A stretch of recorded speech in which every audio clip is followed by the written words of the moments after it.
Hello again. In this video, we're going to describe oxygen and carbon dioxide transport in the blood. So let's start with oxygen. Oxygen, when it's transported in the blood, is mainly bound to this all-important molecule we call hemoglobin. So about 98.5% of oxygen is bound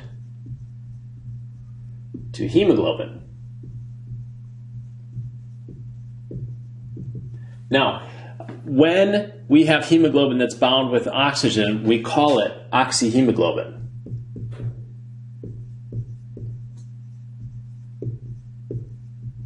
And you probably noticed that when we write oxygen, we depict it as O2. Oxygen exists as a dimer. So what we're going to do, in order to describe oxyhemoglobin, I'm going to use some golf balls as just a bit of a prop here for us.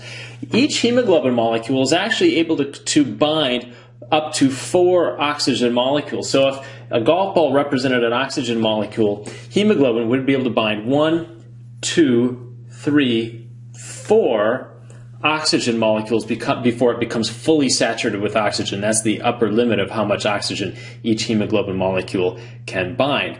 We talk about hemoglobin that has 4 oxygen molecules associated with it. We call that saturated hemoglobin. That would be hemoglobin that's fully saturated with oxygen.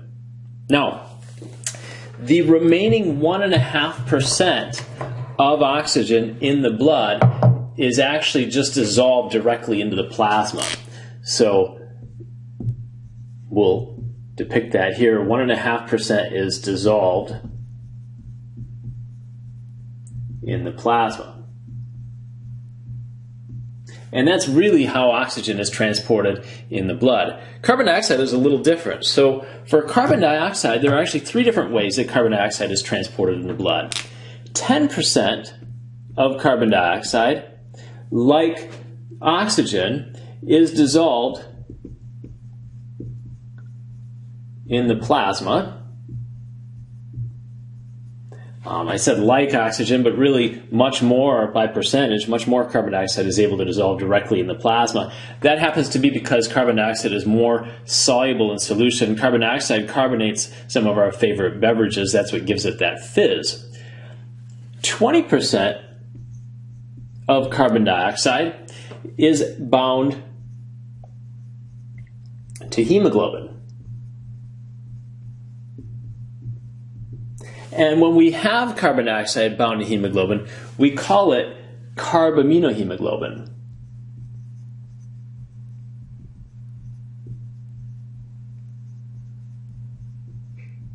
Now that term is a little different. You see carb referring to carbon dioxide. Carbamino, that amino refers to the fact that carbon dioxide actually binds to the amino acid portion of the hemoglobin molecule. Hemoglobin has polypeptide chains, and it also has heme groups. Those heme groups have iron. That's what actually binds oxygen.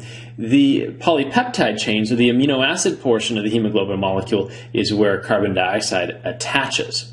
So they attach to different portions of the hemoglobin molecule, carbon dioxide and oxygen, that is.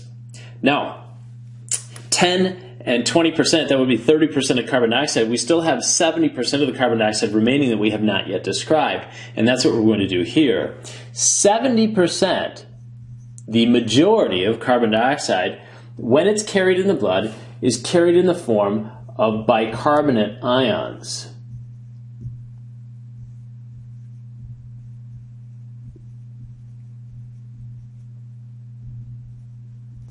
Now, the formation of bicarbonate occurs as carbon dioxide combines with water, forming carbonic acid, and then carbonic acid dissociates into bicarbonate ions and hydrogen ions. I'm going to take a little bit of time on another video and describe that to you, because as we describe how bicarbonate is formed in the plasma, in red blood cells and in the plasma, we can describe how bicarbonate ions both act as a buffer, and how the accumulation of carbon dioxide in the blood will actually alter the pH of the plasma as well. So as a basic video, this is how oxygen and carbon dioxide are transported in the blood in these forms right here. I hope you found this helpful. Have a great day.